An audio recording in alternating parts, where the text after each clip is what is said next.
Հայաստանը պատրաստ չէ արդար ժողովրդավարական ընտրությունների, քանի դեռ իշխանությունը շարունակում է հետապնդել բոլոր նրանց, ովքեր փուշ են թվում իր վերընտրվելու ճանապարհին։ Հայաստանում ժողովրդավարության միջազգային դիտարան նախաձեռնությունն է եկել այս եզրակացությանը հնգօրյա փաստահավաք առաքելության արդյունքում։ Շատ դժվար է պատկերացնել, որ արդար ընտրություն կարող է տեղի ունենալ այն պայմաններում, երբ կուսակցություններից մեկի առաջնորդը, որը մեղադրվել է խոսքի հետ կապված իրավախախտումների համար, մնում է ազատազրկված։ Դիտորդները ուշադրություն են հրավիրում Հայաստանում նախնական կալանքների համատարած կիրառման խայտառակ պրակտիկայի վրա։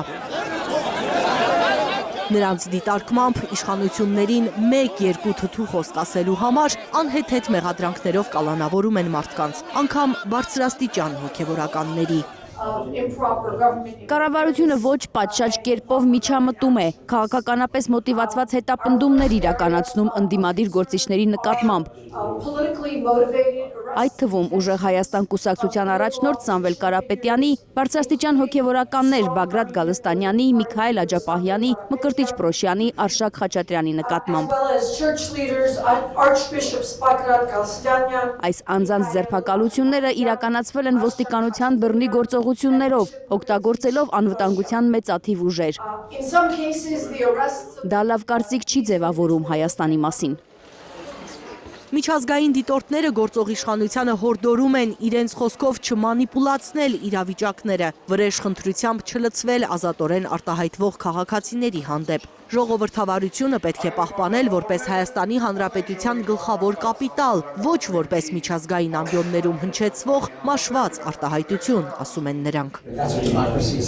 Եկեղեցու վարչապետից տարբերվող դիրքորոշում ունենալը վարչապետին իրավունք չի տալիս վրեժխնդիր լինել կամ միջամտել եկեղեցու դիրքորոշմանը, եկեղեցու անկախությանը։ Նախընտրական շրջանում ժողովրդավար առաջնորդի պահվածքին լիովին հակառակ պատկեր ենք տեսնում։ Առաջնորդը պետք է ամեն ջանք գործադրի, որպեսզի պաշտպանի ազատ խոսքը։ Մենք հակառակն ենք տեսնում։ Կառավարությունը ամեն ինչ անում է, որպեսզի լրացնի հակառակորդներին։ Դա վտանգում է Հայաստանի ժողովրդավարությունը։ Սաղիթ պետք է տանեմ լսեմ ածի պատվալը։ Որ ժողովրդավարությունը նախընտրական Հայաստանում մեղմ ասած ցածր մակարդակի վրա է, իրենց մաշկի վրա են զգացել դիտորդական նախաձեռնության անդամները։ Իշխանության որևէ ներկայացուցիչ չի ընդունել պատվիրակությանը։